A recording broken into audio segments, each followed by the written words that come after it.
the representative of Italy.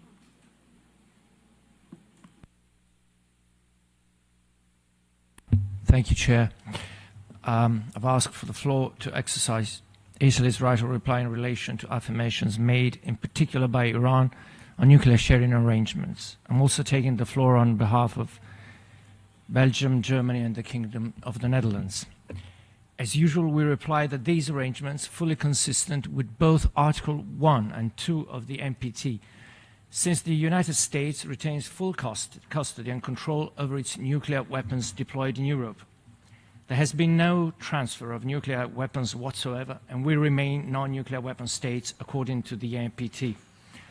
Let me also add that if you look at the history of the NPT negotiation, as one should, you will see that these arrangements were known at the time. In fact, the NPT was negotiated taking into account NATO's nuclear sharing arrangements.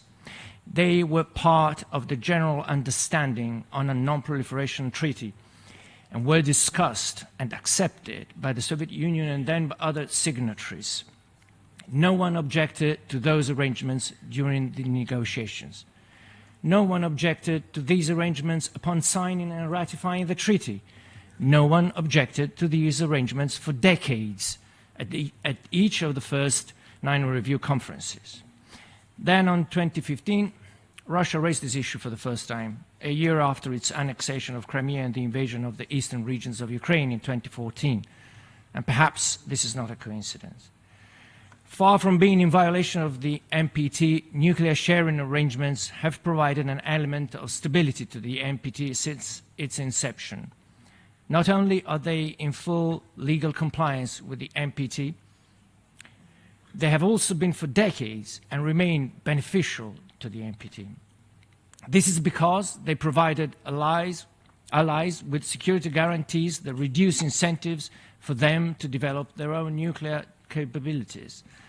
These arrangements remove incentives for countries under the umbrella to develop nuclear deterrence of their own. Nuclear sharing arrangements have prevented nuclear proliferation, so they have contributed and still contribute to one of the treaty's main goals. I thank you, Chair. I now call on the representative of Israel.